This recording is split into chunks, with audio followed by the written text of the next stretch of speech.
Good morning. How are you? It's Sunday and it's very comfortable. I got out early because it's supposed to be another scorcher, and right now it's pleasant, although the air is still. There's nothing like the country. Uh, as a kid, I'd go to various local parks, and it seems to me from that day to this, when you go to those places, you can find the same thing. Although I don't remember as a kid having a mockingbird that I sometimes wake up to, and if I go out and I try to imitate birds, it talks back to me. Okay, I know, maybe too much time in the country. The Bannon thing is a big deal because it pierces that impregnable veil of everybody is above the law, and despite their tricks and some dirty tricks, they still lost the trial. And some run it down and say, oh, look, he hasn't learned anything from it. Well, he'll probably learn something from it when he hears the clanging jail door close behind him, and it becomes real for him. And I don't know if he's a guy who can do soft time, because for these two offenses, the maximum he could get is 2 years, and the maximum dollar penalty is $2,000. But I don't think we're going to see notes by Bannon from the D.C. jail. I don't think we'll see any more insights from him when he gets his prison calls. And what I hope is this is the prologue to finding the felonies that put him and Rudy apparently as the chief architects of this strategy described by Bannon on October the 31st. In fact, the evening before his conviction, no less than Liz Cheney cited it. And I think it's relevant and important because it shows that not Rudy on election night, but Bannon before that had already worked out the strategy of what they would do, which is to say they won the election even though they lost it, if they lost it.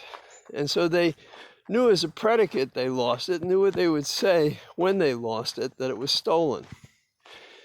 There are commentators who are praising the Justice Department for all those trespass cases, and I'm being a little facetious and unfair. But when you consider the resources that were spent on chasing the rioters, from the lowest to the relatively few more important, they blocked the resources to look at who in the White House was doing what they were doing with who, including Ginny Thomas or Hawley on the Hill and all those others. And so they almost use as an excuse for this large investigation that, well, we were doing that, when plainly the key actors are who you're after.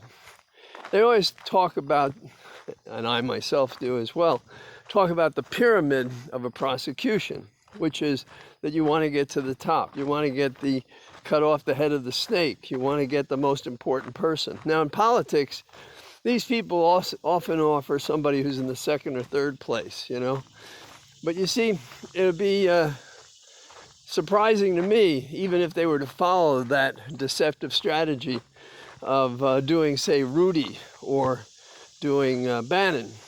I think they know too much, even beyond what we've seen publicly, all the deals and all the terrible things they did that entire time when they were in office. We saw Bannon, who's plainly an ideologue, even during that, was skimming off money for himself, supposedly raising money to build the wall separating us from Mexico.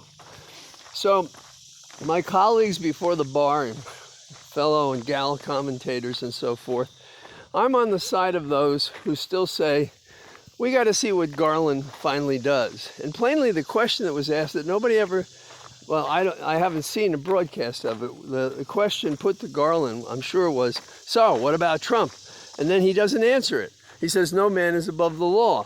So he wants us to infer that Trump is not above the law, although by every standard one can measure, he has been for this entire time. So Garland is he's not a sweet talker, he's a clumsy guy, and he looked like a deer in the headlights when he gave that. Now, some people think I'm being too harsh on Garland. No, I'm not being too harsh on him because he hasn't done anything for a year and 6-7 months.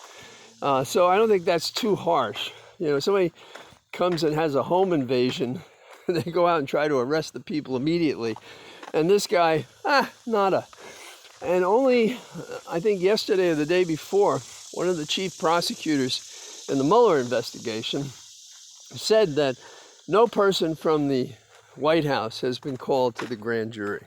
And that's the problem. And so now we're freeing up the best prosecutors to look at what they haven't for all this time. And since we don't have the evidence, we want to get the 1,000 witnesses and hundreds of thousands of pages from the committee on the Hill and do what with it? Run it down, say it's not as good as we thought, dilute it. If I were the committee, I'd say, you know, you got to tell us what you're going to do with it. And we're not sure we can trust you. And frankly, we can't. Most of us who've gotten longer in the teeth have seen the Justice Department as often as not on the bad side, no matter who is in the White House. And I'm a Bobby Kennedy fan. And he said when the going gets tough, the tough get going. Well, we're light years from that kind of a standard when we're dealing with the Garland Justice Department. So that's my thinking about that. So pressure people to actually go forward, including those on the committee. And I think the only way this goes forward, in which Trump ends up anywhere close to being in the bullseye himself, is if we have a special prosecutor who's truly independent of justice. He can hire who he needs to and do what he needs to do.